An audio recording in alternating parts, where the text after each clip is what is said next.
don't express myself. I choose not to. Yeah, but you do live in a basement. Yeah, it's because we lack verbal capabilities. I love to get down to the nitty-gritty and really debate with people. Within philosophy specifically, with it being a subjective subject, there's not really a wrong answer and you can explore so many different avenues. I'm very, very, very pleased and I'm very honoured and humbled by the opportunity to be here. I come from the world of education, so I understand what they need as far as their course goes, but then working in the third sector and helping people in the community is a new language for them. So I can be the bridge between those two communities. I would say not to focus purely on doing academic philosophy and try and do something which is going to be engaging to more people. It's made me feel a lot more confident about going out and actually performing professionally and actually taking on professional jobs. I could have chosen a simpler song, but I thought I wanted to challenge myself. I wanted to get out of my comfort zone a little bit. Because it was so fresh in the news, it became this magnet of something to work towards. But I think if it hadn't, we still would have done. It might not have been about women's safety, but it would have still been in that kind of social justice region of work. In terms of the writing, it's just listening to songs, listening to people who are better than you, and just practicing and being patient, because you're going to write a lot of dreadful stuff, but there'll be the odd good bit or two that comes. I'm very much of the opinion that anybody can sing if they can talk, and it has so many very well documented benefits, releasing serotonin, making you feel good. With regards to the Grenfell Tower poem, there was personal relations. So I grew up in the area, I volunteered with the British Red Cross, sort of that personal connection was quite important to me. The School of the Arts show is about coming together as a community. We've got 5 different departments: architecture, communication and media, English, music and philosophy, and they're all very different disciplines, different cultures, and we wanted to come together this year of all years as we've come back onto campus and celebrate everything that's going on in the school. Welcome to the first ever School of the Arts Showcase.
Thank you, Birdhouse. So next we have poetry readings from Hannah. Hannah only started writing poetry in the past year, which is honestly unbelievable.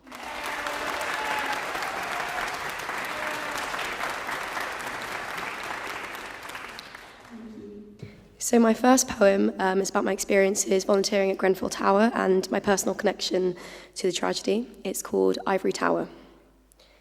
Lump in my throat for those who lost lives, jumping and suffocating as Tories vicariously thrive. West Londoners will never forget this injustice when the vulnerable were left to their own devices. The building towers over, a constant reminder, no way to gain closure. Refusing to accept blame, the wealthy got nervous. Firefighters blamed for their noble service. The whole world watching as they sat in ivory towers. Royal Borough of Kensington and Chelsea are the real cowards. 72 innocent lives ignored. Despite this, W11's property market continues to soar. Silent marches to remember this tragedy. Nothing can hide this, not even their apathy. Thank you.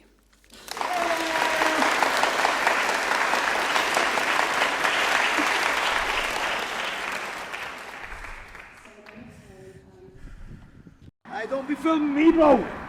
My fellow female peers and I noticed how our behaviour in public places changed depending on certain factors. We question our right to safety and argue, as a certified profession, architects have a responsibility to challenge existing practices of design. Our research asks, within national policy, who is the protagonist for urban design? How is fear forged by urban design? And what does it mean to challenge this systemic and heteronormative guidelines in urban design? The conclusion of this research was the basis for our thesis design. Here we asked 2 questions of safety. How can architecture and urban design mitigate against sexual assault? And how can architects be mediators for special support services? Our thesis design is on display at the Liverpool School of Architecture in Abercrombie Square from the 24th of June, and we'd love to see you all there. Thank you. Caroline almost drank the salad dry, spits insults like they're verse between the studded slurs, and curses like it's rhyme. We made a vow, but my lips are dry and I don't know how to escape your grasp, so don't pour another glass. 'Cause Caroline, the good things never last.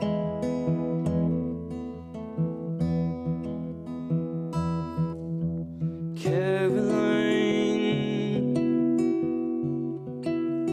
barely knows her name this time. Could be Carol for all I know, a duchess in a terraced home, eating crisps on an Oxfam throne. So, most people think that they know themselves pretty well. Surely, if we're to know anything with any sort of certainty, it's our own person and the ongoings within our own mind. Makes the most sense, right? Well, although there's a bit of a debate around the topic, there is plenty of evidence to suggest that we really don't know ourselves all that well. I'm going to take you through a few examples of the evidence and hopefully get you thinking about how well you know yourself. Our perceptions of ourselves are guided by biases, one of which is the introspection illusion. This is a cognitive bias that has people believe that they have a direct insight and understanding to their stream of consciousness. It essentially causes people to overvalue their personal introspective abilities.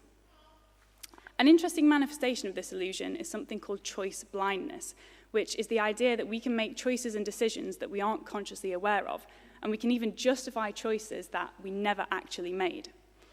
An experiment was conducted where participants were asked to choose between photo A and photo B, like the ones on the screen, of who they would prefer to work with no justification required. After the participants had chosen 8 out of 16 faces, the next stage they had to justify why they'd chosen those photos. The participants were able to do this for all 8 of the photos. However, 2 or 4 of the photos were ones that they had originally rejected. So they were able to justify a choice that they had never actually made. Now, what is OCD? It is a condition that causes unwanted intrusive thoughts and obsessions that a person tries to minimalise by engaging in forms of repetitive mental and physical actions. These intrusive thoughts can be about literally anything, but can latch onto things a person cares about the most, like family and their identity. It affects 1.2 of the UK population, meaning as many as 12 in every 1,000 people in the UK have OCD, but it's difficult to diagnose and treat due to being accompanied with conditions such as anxiety and depression. Yet the stigma behind OCD often leaves sufferers in years of silence, afraid to seek help from the fear that their thoughts are reflective of them in their reality. And people still assume that OCD just means sorting out skills into colour coordination or being organised, tidy, clean, having things in line. Oh, and washing your hands a lot. But yeah, these are possible tendencies. But there's a lot more to OCD. As a complex disorder like any other mental health condition, it can affect every person differently. Trust me, it's not a trend or a quirky personality trait. There's nothing enjoyable about having OCD. Many keep their symptoms private out of the fear of being labelled crazy or out of the fear of being judged and punished for sharing their thoughts with others. However, these intrusive thoughts are ego-dystonic, meaning that they're complete opposite to the person's desires. The thoughts are so distressing, mainly because it's the exact opposite of what the person would ever do. It's caused me to question everything, even when deep down the worries are irrational. We don't always have control over what we think. It's your turn now to sing, so if we can invite Louise to the stage. I can't sing. I can't sing. Oh, yes, you can. Oh, yes, you can. There you are, I told you so. There you are, I told you so. Ba, ba, ba, ba, banana. Ba, ba, ba, ba, banana. Ba, ba, ba, banana. Ba, ba, ba, banana. Ba,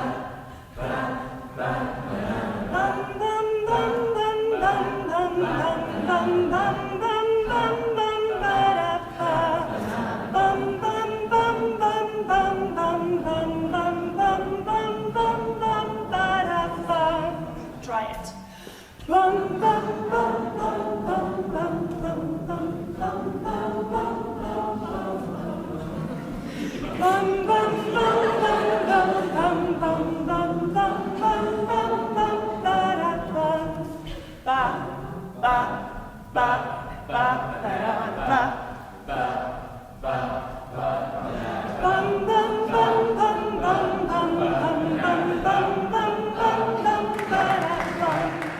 Hi everyone, I'm Diana. I'm originally from Detroit, if you can't tell from my accent, and I was an international student when I came here. I was a teacher in Thailand before that, and I took a many careered path to starting World Unplugged. But today there are 8 students I want to highlight in the video, which was actually created by one of the other students. What we do, and I'm so excited there's a little one here, is we work with kids 3 to 10 and their families to help them unplug from screens, to be creative, to explore, and to prepare for the future. But on the other side, we also help students share their culture, share their experience, share their skills, and gain lots of cool experience, like you'll see on the screen.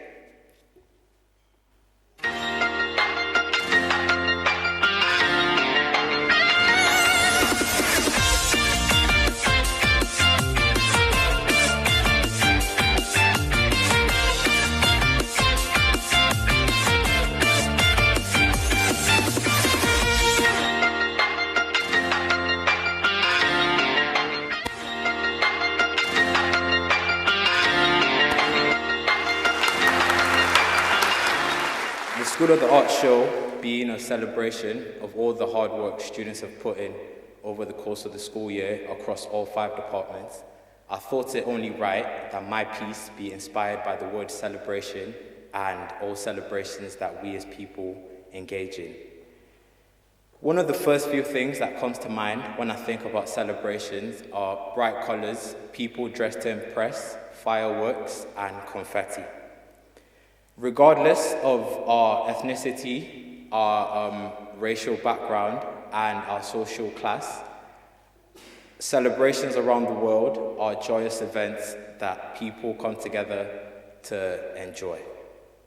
Now, even though celebrations are joyous occasions, there are not many that go on without a hitch or an unwanted surprise, and I thought to capture this in my piece as well. So, without further ado, I'd like to present to you Organized Chaos.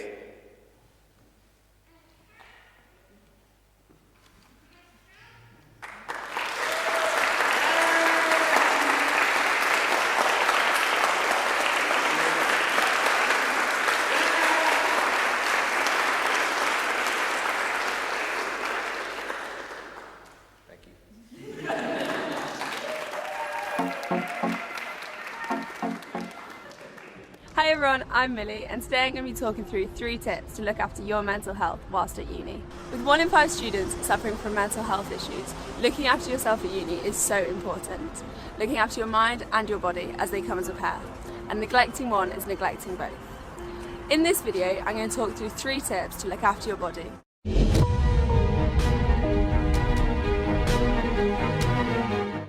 Hello everyone, welcome to my channel. 新年快乐! Chinese New Year is coming, and since I'm currently in the UK, I'm going to be celebrating Chinese New Year with my roommate Jessie. We are going to be making Chinese-style dumplings. Oh hey, how are you? Love your shirt, by the way. Ah, thanks. It's from Zara's new eco range, so it's like totally good for the planet. Did you know that many of your favourite fashion brands are lying to you? If you're admittedly a bit of a clothes shopping addict, or in fact anybody who likes to buy anything, but you also care about the planet, then keep watching.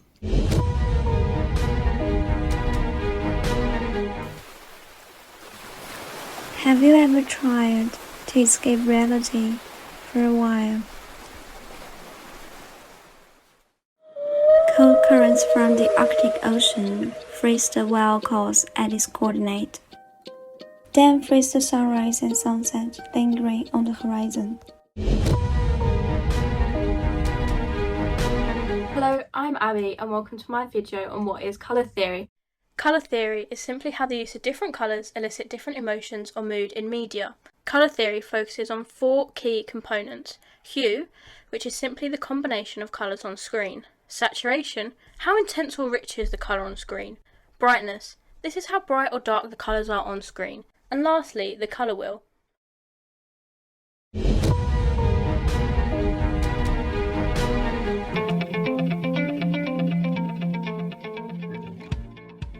Hi guys, welcome to Media Pool. This is Annie. Have you heard about tempest shaming before?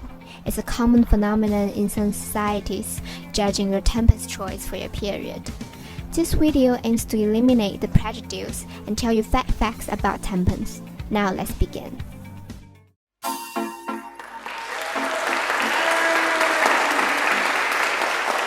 He's interviewed such luminaries as Richard Dawkins, the Archbishop of Canterbury, Richard Dawkins and the Archbishop of Canterbury. Although I'm sure if anybody can turn Richard Dawkins to the clergy, it's Jack. So the Panpsycast is a philosophy podcast that aims to support and inspire students and teachers of religious studies and philosophy. The show consists of interviews with the big thinkers, as well as roundtable guides to the big questions. Questions like, what is the nature of the universe?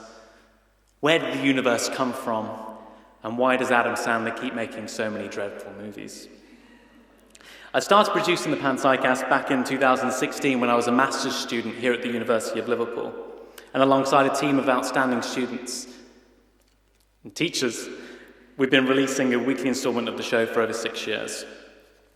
As a team, we've received tens of millions of downloads, offered placements to students in the School of the Arts, interviewed an enormous amount of philosophers, some of which are shown here on the screen, and made a lot of borderline offensive jokes, again, justifiably at the expense of Adam Sandler. So in addition to the podcast, we recently launched our new book series, Talking About Philosophy.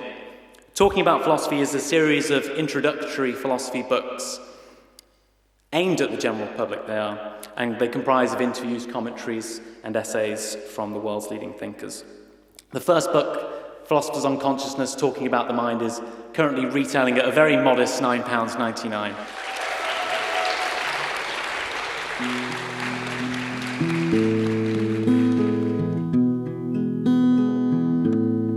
You smelled of the old cigarettes and beer.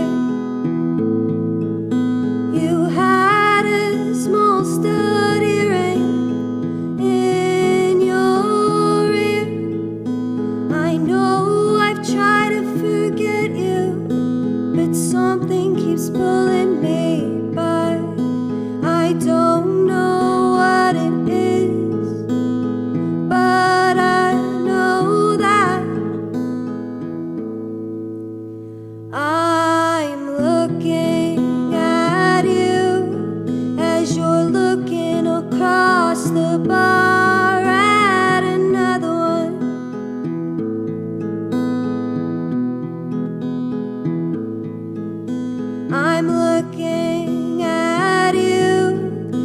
you're looking across the bar. Part of me still wants you, but the other part wants me to run.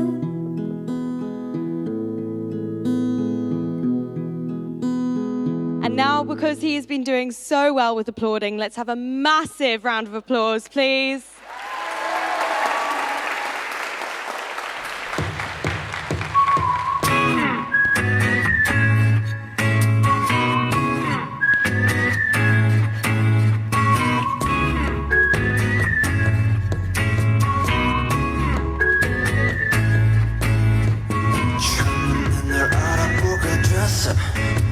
서로를 불러왔던 것처럼 내 혈관 속 뒤에 네가 말해줘 내가 찾아 헤맸던 너라는 걸 우리 만남은 수학의 공식 도쿄의 유머 우주의 섭리 내게 주어진 운명의 증거 너는 내 꿈의 주소 Take it 너에게 내민 내 손은 좀 해질 수면 내게 말라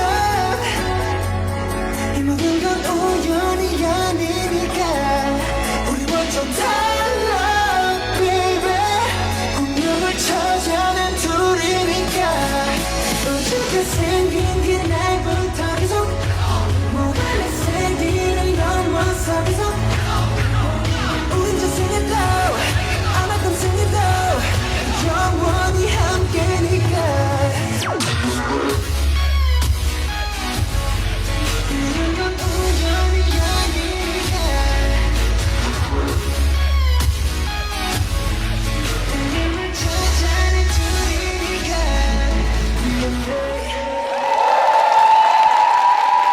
And the final round of applause has to go to all of our wonderful student performers. Ladies and gentlemen, take a stand.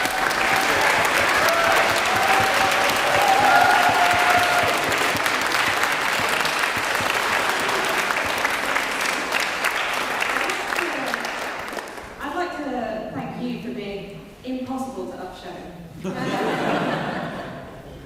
Oh, thank you. They said the same thing. Thank you.